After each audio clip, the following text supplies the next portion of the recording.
করে মুসলমানদের মধ্যেও এরকম ইহুদির মতো পাঞ্জাবি লাগায়, আবার দাড়িও থাকে, আবার টুপিও রাখে, আবার সংসদে দাঁড়িয়ে পর্দার বিরুদ্ধে কথা বলে। ঠিক কিনা বলেন?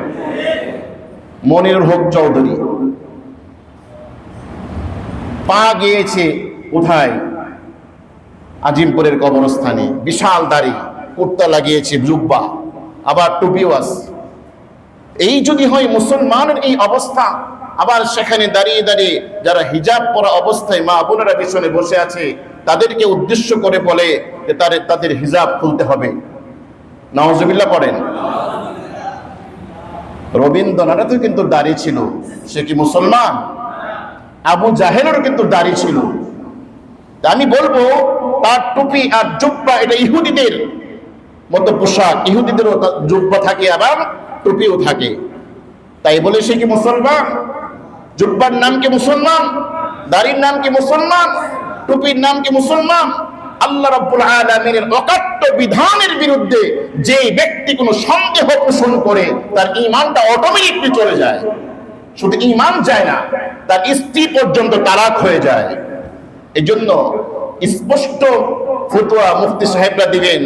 আমি ছোটখাটো মানুষ হিসেবে বলে তার ঈমান আবার নবায়ন করতে হবে। সে যদি মুসলমান দাবি করে, সে যদি নিজেকে মুসলমানের দাবি করে, ঈমান এনে তার স্ত্রীকে আবার বিবাহ করতে হবে। স্পষ্ট অনেক আয়াত দ্বারা পর্দার বিধান নাজিল হয়েছে আল্লাহ রাব্বুল আলামিনের। এজন্য নামাজ এক ব্যক্তি পড়ে না, এটা একটা অপরাধ, তাই বলে সেই মুসলমান না এটা বলা যাবে না। কিন্তু নামাজ না পড়ে অথবা নামাজ পড়েও কেউ যদি নামাজের ব্যাপারে কোনো সন্দেহ গোপন করে, কিংবা এই কথা বলে আল্লাহ কেন নামাজ দিল, খায়া দেয় কোনো কাজ নাই, সাথে মুসলমান 5 ওয়াক্ত নামাজ পড়বে, এই কথা বলার সাথে সাথে তার ঈমানটা চলে যায়।